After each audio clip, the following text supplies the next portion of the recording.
잠시만요. 오늘은 그 형사재판에서의 통상적인 준비 절차로서 차분하게 다 잘 진행됐고요. 그래서 준비 절차를 오늘 종료하고 다음부터 이제 본격적인 본안 재판으로 하기로 했습니다.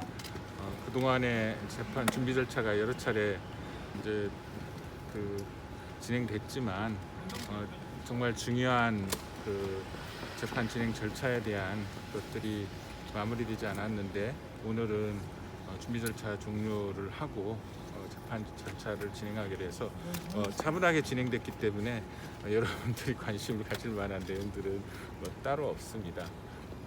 그 지난번 준비 기일 때 있었던 거에 대한 언급은 전혀 다시 없었나요? 검찰청에서? 오늘은 그냥 차분하게 그 재판장님 주도로 공소사실 증거에 대해서 의견들을 얘기했고 공판 진행 절차에 대해서 재판장님이 재판 지휘를 했었기 때문에 그 차분하게 진행이 됐습니다. 준비기일 불공개는 그 피고인 쪽에서 요청하신 건가요?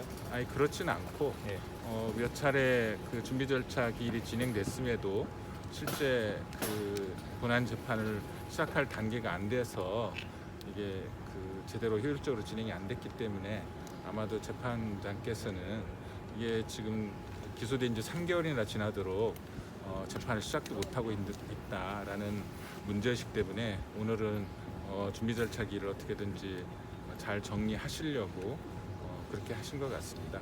그래서 그 재판장님이나 또 뭐 저희나 검찰에다 다 희망한 대로 신속한 재판을 다들 희망했기 때문에 오늘 준비 절차 기일이 종료되고 이제 본격적인 재판이 시작되도록 됐습니다. 다음 공판 기일이 잡혔나요?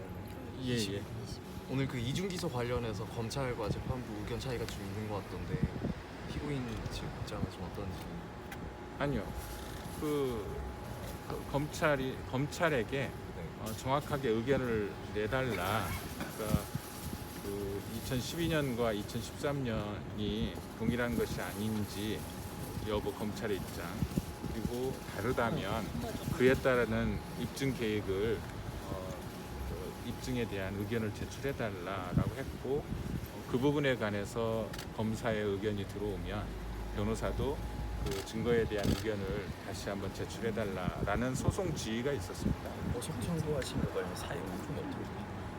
오늘은 뭐 법정에서 보석 청구에 대해서는 아무런 논의가 없었고요.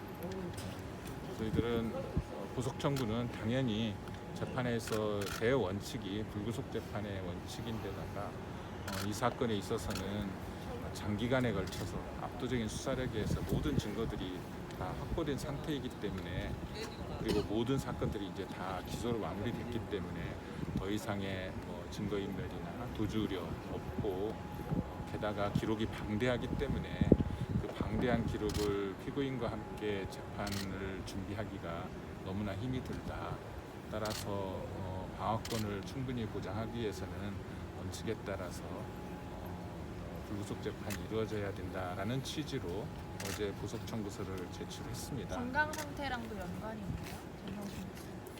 이제 뭐 그런 모든 사유들이 종합적으로 결국은 아직은 그 이제 무죄 추정의 원칙이 보장되는 피고인의 입장에서 검사와 대등한 위치와 조건 하에서 자기 자신을 방어해야 되는데 교도소에 수감된 상태에서 그리고 건강도 그렇게 좋은 건 아닌 상태에서 방어권을 행사하기에는 너무나 힘들다. 따라서 그런 취지에서 보석을 해달라라는 취지의 보석 청구서가 어제 접수가 됐고요.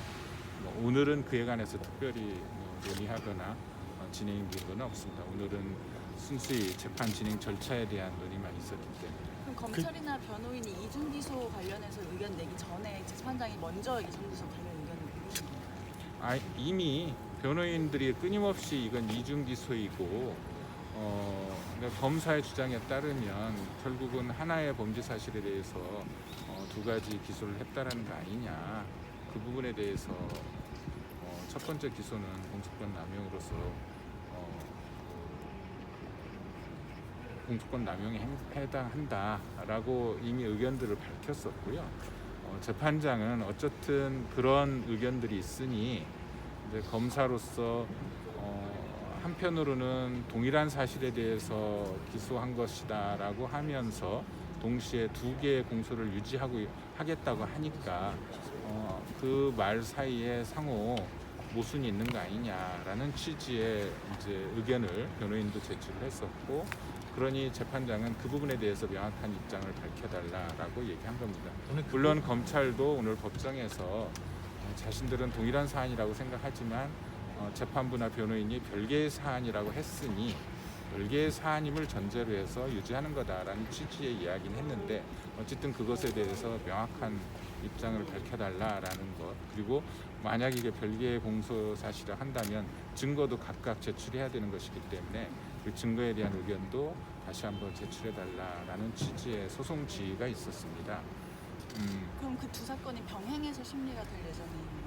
이제 구체적인 재판 진행에 대해서는 제가 일일이 말씀드릴 사안은 아닌 것 같고요. 가장 궁금해하시는 것이 오늘은 뭔 일 있나라고 하셨을 것 같아서, 오늘은 통상적인 준비 절차 기일에 이루어지는 그런 통상적인 절차에 따라서 차분하게 진행됐다라는 말씀만 드리는 걸로 제가. 그러니까 이중 기소범 외에 다른 쟁점에 대해서 다뤄진 게 없었나요? 보통 이제 쟁점은 재판에 가서 네, 이루어지는 그러니까 것이죠. 쟁점 정리가 이루어진 게 없냐는 거죠. 특별히 쟁점 정리까지도 아니고 재판 진행을 어떻게 원활하게 진행할 것인가에 관한 논의들이 오늘 다 정리가 된 겁니다. 증거 기록 복사도 다 어떻게 되셨나요? 아직 증거 기록이 사모펀드는 다 증거 기록이 복사가 됐지만 입시 비리 부분은 아직 그 정리가 좀 덜 됐고요. 저희가 복사를 지금 하긴 했는데 이 부분에 관해서 워낙에 방대해서 저희들이 증거에 대한 의견은 일부만 되어 있고 나머지는 조속히 제출하는 걸로 했습니다. 앞으로 자. 공판도 비공개 요청할 의사는 아니죠. 오늘 공판 준비 절차 기일이 여러 차례 진행됐음에도 불구하고 별다른 진전이 없으니까 오늘은 차분하게 공판 준비 절차 기일답게 모든 걸 하기 위해서 지금 비공개로 이루어진 것 같고요. 그게 이제 설명하신 거예요, 재판장이 그렇게 왜 비공개 결정을 했는지 이유에 대해서. 그러니까 비공개 결정 이유에 대해서 당연히 설명을 했었고요. 어떻게 설명하신 거예요? 제가 그걸 어떻게 외워서 아니, 합니까? 외우는 건 아니지만 그 말씀하신 게 취지를 공판 준비 절차를 실효성 있게, 그리고 오늘 어떻게 해서든지 충분히 이루어지도록 하기 위해서 비공개 절차로 진행한다라는 취지로 말씀을 했었고요. 예. 실제로 그렇게 잘 이루어졌습니다. 예. 검찰 쪽에서 이번에 이의제기하거나 아니면 지난번 같이 재판 진행과 관련해서 뭐 이제 이의제기 여기까지만 제가 이게 비공개 재판인데 비공개 재판에서 진행할 사항을 여러분들한테 중개하는 것은 적절치 않아서요. 여기까지만 그럼 말씀드리겠습니다. 그저께 의견서 내시면서 소송지휘 부당성과 검찰 증거 도취 관련해서 부당성 이제 의견 내시잖아요. 여기까지만 말씀드리겠습니다. 예. 그 다음 첫 재판 때 모두 진술은 뭐 입시 비리 사모펀드 전반적으로 다 모두 진술은 진행 가능한 상황입니다. 자, 여기까지. 오늘 이게 비공개 준비 절차 기일인데 제가 중개하듯이 하는 게 맞는지 잘 모르겠습니다. 의견서 내신 거에 대해서는 여기까지만 말씀드리겠습니다. 아니, 죄송합니다. 의견서 그저께 의견서